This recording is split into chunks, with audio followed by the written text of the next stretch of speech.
What is good, everybody? Today we are here at day 2, or day officially number 1, I guess, of San Diego Comic-Con, man. They put out some new stuff in the booth. We had the Mattel panel that happened earlier today, and we're going to go through the booths and review all of the brand new shish. We took a look at this. If you guys missed our preview night stuff, then you definitely need to go check that out. But now we're going to dive into the newer stuff. So join me, and we're going to cover everything that is brand new in these different cases. All right, man, so the big news today was the announcement of the ringside exclusive WWE Ultimate Edition CM Punk, which should be up for pre-order right now. Now, if it's already gone, I'm sure they're going to restock this figure 784 times so you can get in on that. But I think that they knocked this out of the park for the most part. I'm not the biggest fan of these head sculpts. I think there is likeness there, but I think that some of these other head sculpts, like the Yelling head sculpt's a little bit odd. It kind of has a, I don't know, kind of an Ultimate Edition RVD thing going, or a Randy Orton thing, where I don't think it quite nails the likeness in some of these head sculpts. But the smirking one right here is phenomenal. I think they did a fantastic job on that. It's sort of a modern take. I could see them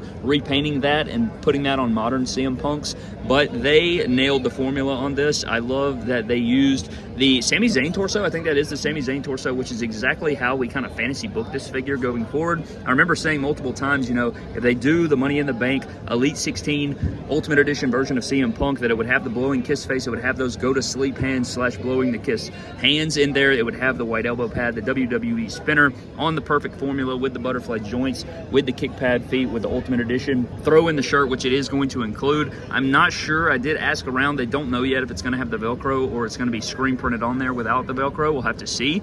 But this figure does look damn good. I think they nailed it for the most part. And even if you take off the blowing kiss face, you take off the yelling face right there, just put the smirking head on there, and it is a damn perfect figure. I think even the graphics and the stars on the attire look very good. But I think for the most part, they did pretty much nail exactly what they were going for, and everything that we kind of fantasy booked or had up top in our brains and our heads, it pretty much came to fruition perfectly. I think the legs are the perfect thickness. You have the perfect torso in there. I think that this is a banger, and it is going to sell out multiple times over. Probably going to be the hottest selling figure of the year by far, and definitely going to be up there for one of the best Ultimate Editions that they've ever made.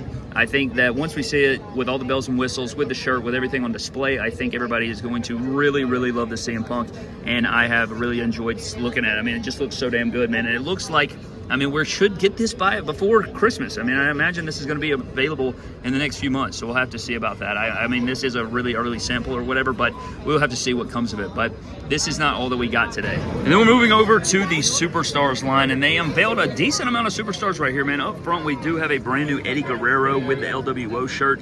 I just love the stylized versions of these, man. I mean, you have such a good collection here, and this is missing so many figures from the line already. So I can imagine if you had a big display case like this, you had a D-Talk, and you filled it up and you put it on spice racks or whatever, and you had them all layered, it would really look like a classic video game or something. But I really dig the Eddie Guerrero with the head sculpt right there. The Eddie Guerrero, I think they nailed it right here with this prototype head sculpt. And then we also have Jake the Snake with this very unique green shirt that I don't feel like you see a lot of the times. Then we also have Ricky the Dragon Steamboat, which looks good. I feel like he's been on a tear lately with his figures, including the new basic figures that we're getting of Ricky the Dragon Steamboat. So I like the Ricky the Dragon Steamboat a lot. So was pretty proud to see these Superstar figures. Getting into retros, we do have a few bunches of different retros right here. Starting out first, we do have Miss Elizabeth over here in white. We have Rip and Zeus, including the New World Championship, which I think look really good. The colors on these just pop really well, so I like these a lot.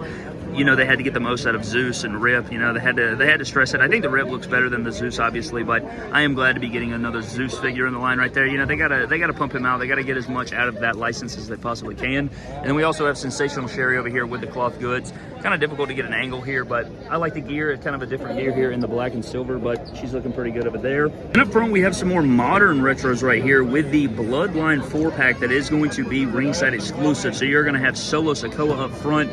We have the Tribal Chief Roman Reigns, Jimmy Uso in the hat, which I like a lot because it differentiates between Jay and Jimmy with the hat.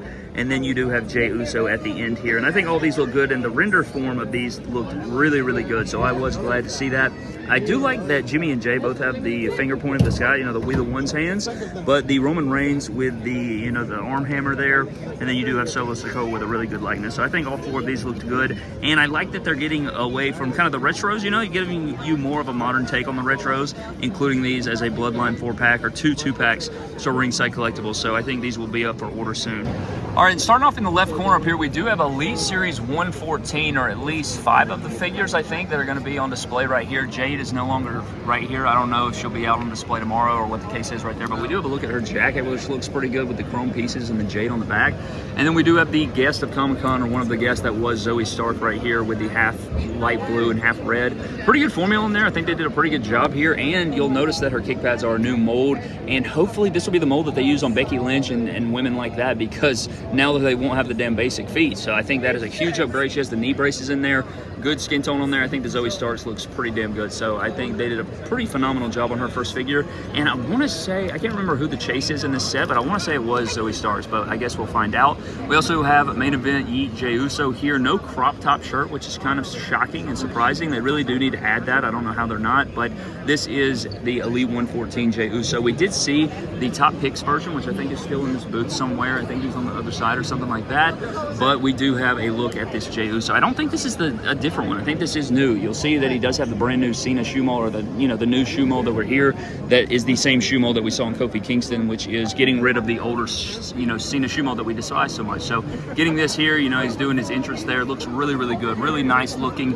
And I hate the Elite 106 legs, but hopefully combined with this John Cena shoe mold, this newer John Cena shoe mold, or this newer sneaker mold, will look pretty damn good. But we also have Braun Breaker here with this overthrow right there, which looks absolutely insane. Really cool singlet with the wolf up front. And then we do have his new boots as well in the all black. You're kind of a plain Jane gear, but it'll kind of match, the Rick Steiner figure from Elite 104. So it's okay. It's okay. I mean, look at this. You can't even see his head sculpt in there. It's so dark, but pretty cool figure with Braun Breaker.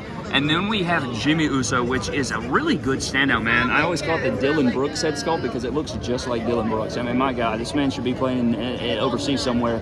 But I like this figure a lot. This new jogger mold looks insane.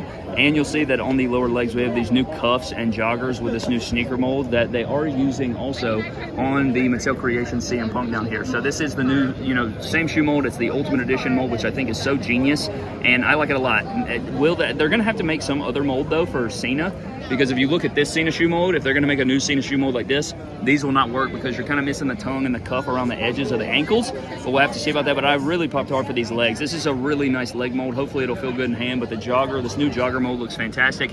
Hopefully they'll use that on guys like Finn Balor or something moving forward. But I'm not going to hold my breath on that. Jimmy Uso looks really damn good. So that one looks, this actually, I think I like the Jimmy more than the Jay, and the Jay has a lot more going on with it, and he's a fan favorite, but I like this new leg mold on Jimmy Uso. But outside of that, again, we do have Jade's jacket that looks really good. No figure on display. I'll ask Steve if we expect to see her on display or any other figures, but I guess Jade's going to be a part of Elite 114. I can't remember off the top of my head, but these look pretty damn good. I'm excited for them. Not the most exciting Braun Breaker in my opinion, but at least you added some cool accessories here to kind of upgrade it and everything. But I am digging the way all of these figures look for the most part. But I think the Jimmy Uso, and I don't know about the Jade, we did see a render of the Jade figure, but the Jimmy Uso kind of won the day in terms of the display right here. And I think the last thing that is on display here that's fresh is going to be the new Coliseum Collection Series number 6 featuring Bam Bam Bigelow and Big Boss Man. We have this brand new Bam Bam in Ultimate Edition form, brand new head sculpts, and he also features 2 other as well that are interchangeable. Very good likeness and head sculpts here. A damn good Ultimate Edition. Should feel immaculate in the hand. All his tattoos on there. Even the skull tat looks very, very promising as well. And we're including this shirt here, which I didn't expect to ever include with the Bam Bam figure. So Bam Bam getting all the accessories looks very, very good. Good attire choice as well. Second Bam Bam that we kind of saw in this whole reveal day of San Diego Comic-Con. And then we do have the Big Boss Man here that looks very good as well. Another guy that I wouldn't expect to see in Ultimate Edition form, but I'm glad they're doing so in the Coliseum Collection. Continues to improve, continues to look very good. Like this strap going across there on both on the top part of the torso into the bottom, and you don't get that separation break right there, which I think is an interesting design choice. Has the handcuffs, has the Nike baton that does clip onto the belt right there, which is another great detail. And then he does have the, the baggy pants there, and he even has the ball and chain down there, which is another really unique accessory with the pointer hand on Big Boss Man, like the glasses and everything. Great looking Boss Man. Definitely the best Boss Man we've ever seen. And then we have some interchangeable heads here that do look good. You have longer handcuffs, you have some interchangeable hands, yelling head sculpt, stern face, and then you have another kind of gritting face here with the sunglasses. So Big Boss Man. I'm not even like the biggest Boss Man fan of all time, but that's a damn good figure. Both of these pop me hard. Really good set right here. It's going to be arguable for one of the better Coliseum Collection packs you'll find from Mattel Creations so far. So this pack was a huge W. And one thing I forgot to show off was the packaging sample for the Mattel Creations exclusive Return Survivor Series 2023 CM Punk figure right here. And it looks pretty good, man, on card. Not the most exciting thing of all time, but it's kind of that moment where he walks out of the curtain. So I think it takes care of it, but you get the interchangeable shirt and everything. We showed this off yesterday, but they did put the packaging sample out here, so I wanted to include that in today's video. But I think that's pretty much going to wrap up the second day. Obviously, they didn't show off as much. Now, I'm not going to really put any panel stuff in here. I might do a video reacting to the panel, but you guys know once we get back home, we'll do the reacting to every Elite, reacting to every Ultimate, breaking down everything that we saw, what I like, what I don't like, all those different things. But that is going to wrap it up for day number 2 of Comic-Con. And I think they said they're going to reveal some more stuff tomorrow. We'll have to find that out tomorrow, I guess, obviously. Don't have a damn magic ball to see into the future, so we'll have to see, man. But that is going to wrap the video, man. Thank you guys so very much for watching. Hope you guys did enjoy. I will see you guys in the next video. Have a blessed one, and we'll catch you guys later.